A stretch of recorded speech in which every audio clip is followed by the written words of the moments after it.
Magandang araw mga kapaps, mga kababayan. Pag-usapan na naman natin mga kababayan yung bagong chief PNP na walang iba kundi si General Torre na kinakatakutan nila Bato, Sara Lustay at ang iba pang mga kapuhorts sa madugong kampanya ng tukhang. Kaya si Harry Roque nababayag na ano na yung kanyang buntot mga kababayan, na itinalaga na ni PBBM si General Torre. Pakinggan po natin ang kanyang talumpati mga kababayan.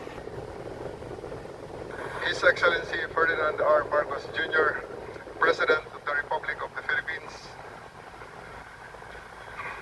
members of the Cabinet led by Executive Secretary Lucas Bersamin and Secretary of the Interior and Local Government Juanito Victor Sirimulla, sir, officers and personnel of the Philippine National Police, partners in uniform in the Armed Forces of the Philippines, members of the Diplomatic Corps, fellow public servants, friends and my family, my wife Jane, JP, RF and BF, to everyone joining us from the live stream. And allow me to greet my late father, Master Sergeant Rodolfo M. Torre, 551354 BC. Magandang araw po sa inyong lahat. Today I stand before you as a public servant, humbled by the enormity of the task and inspired by the mission all of us share to serve and protect the Filipino people with integrity, courage, and compassion. Marcos, sir, thank you for entrusting me this responsibility, sir. This is a position of trust, and as the duly elected representative of the Filipino people, you have my full commitment, and I will abide solely by your directive in faithful service to our nation and the strengthening of the Philippine National Police. So ayan na mga kababayan, nanumpa na sa harapan ni President Marcos Jr. si General Torre mga kababayan. So ito, natatakot na ngayon sila Bato, sila Sara Lustay, Harry Roque, Bongo. Narating na ang batas para sa inyo. Masyado na kayong sobra, masyado na kayong sinisiraan ng bayan natin, masyado nyo nang sinisiraan ang ating presidente. Ngayon maghanda na kayo kay General Torre. May kalalagyan na kayo ngayon, mga sumusubra na. Maghanda-handa na kayo. Andyan na si General Torre. Ngayon Jinggoy, na sinasabi mo sino ang arrogante, ha? Mag-isip-isip ka nga, senador ka nga, binoto ka ng taong bayan, tapos sabihin mo sa bagong hinirang na chief PNP, arrogante. Ibang klase ka rin Jinggoy, ah. Binoto ka ng taong bayan, alalahanin mo malapit na rin ang terms mo, 3 taon ka na lang. So papakita kayo ng hindi maganda, talagang personal interest lang kayo, pinoprotektahan nyo lang ang inyong mga sarili. Baka natatakot ka, baka mabubuksan ulit yung kaso mo sa PIDAP. Kaya ganun ka magsalita kay General Torre. Una sa buong kapulisan, nandito ako at ako ay lagi niyong kasama. Sabay nating harapin ang lahat ng hamon ng ating organisasyon at sabay nating pangalagaan at itaas ang dangal ng ating uniforme. But I will ask something from you in return of this promise.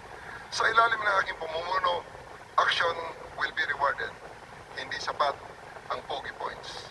We will reward those policemen who will work hard on our 3 pillars.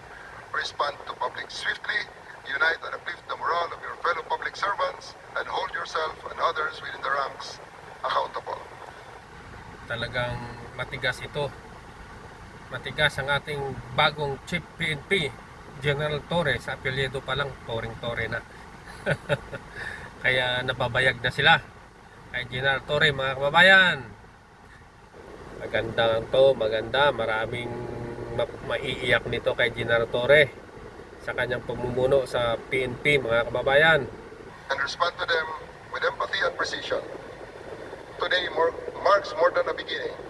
It is a defining moment. Thus, let us seize it with unwavering courage, grounded in humility and real empathy and precision. Today marks more than a beginning. It is a defining moment.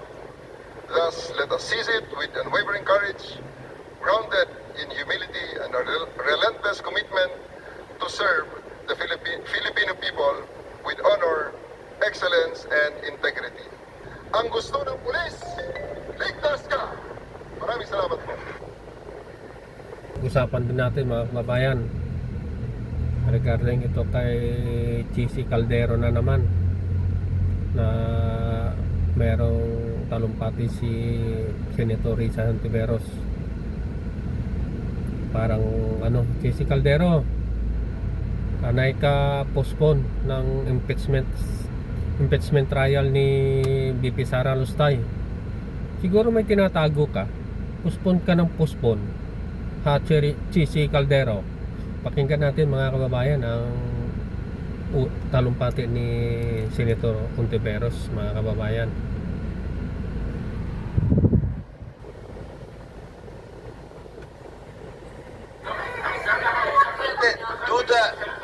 Duda lang ako na yun ang mangyayari dahil maliwanag naman ang tinatalaga ng rules, maliban na lamang kung may maliwanag at klarong basehan at rason para hindi gawin yon.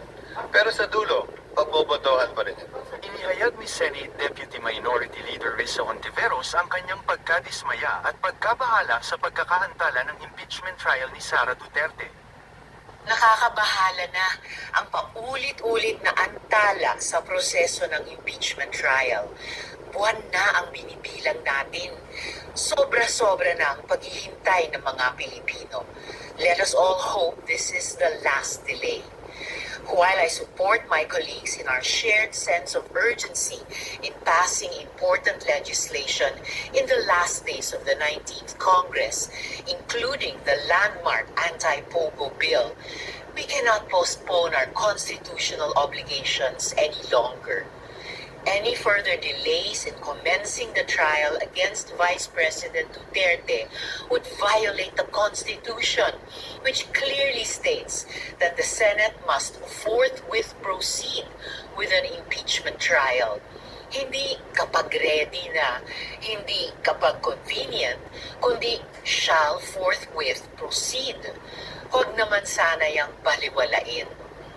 The Supreme Court has also previously ruled that the Senate is treated as a continuing body when it comes to non-legislative functions, and those include the vital duty to sit as an impeachment court. We owe it to the Filipino people to convene as an impeachment court and begin the proceedings at the soonest possible time. Ano man ang akusasyon laban kay Vice President Duterte, karapatan ng taong bayan na malaman at mahimay ang mga ito sa pamamagitan ng isang transparent na impeachment trial. Dapat harapin na ng Senado ang lahat ng ito sa lalong madaling panahon.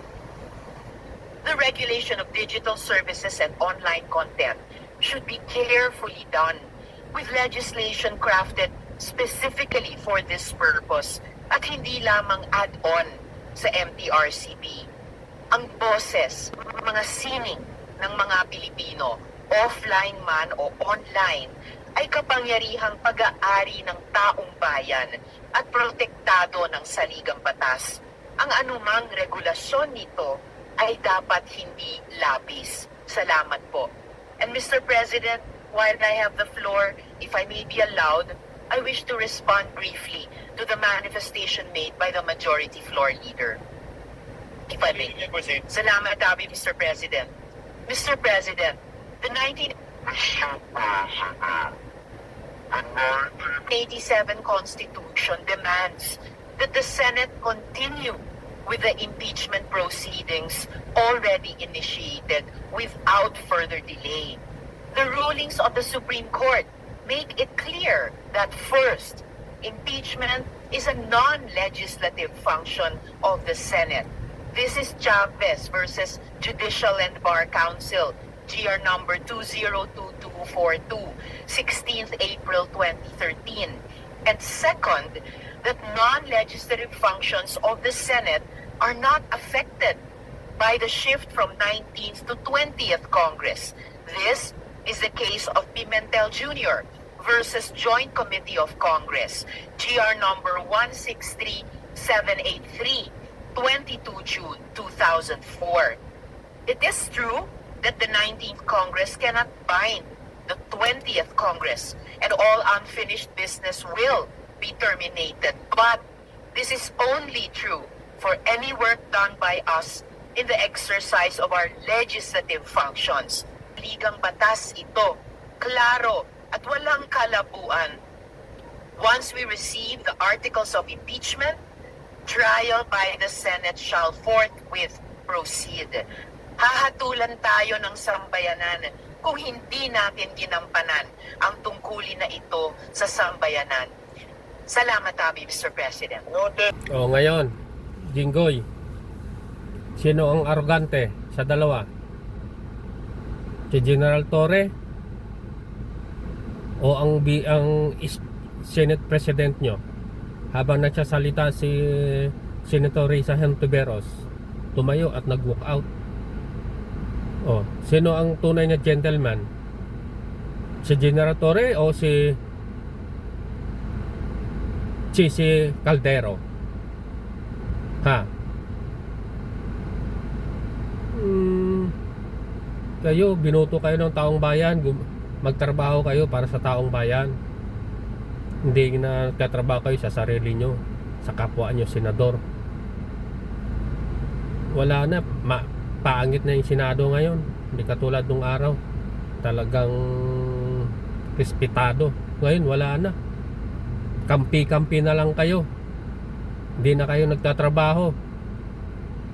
Mabuti na lang nandyan si Senator Risa Hontiveros at saka si Coco Pimentel na patuloy ginagampanan ang kanilang trabaho para sa taong bayan. So nakita nyo mga kababayan kung sino ang arogante. Walang iba kundi ang Senate President na si G.C. Caldero, mga kababayan. So please comment down below mga kababayan. Please like sa munting channel natin, sa munting vlog. Maraming salamat po sa inyong panonood. Sa ating mga kababayan dyan sa ibang bansa, mag-ingat po kayo sa inyong mga trabaho. Patuloy kayong mahalin nyo po ang inyong mga trabaho, mga kababayan. Maraming salamat po sa inyo. Mag-ingat po kayo ulit. God bless us all. O sige, hanggang dito na lang mga kababayan. Bye bye.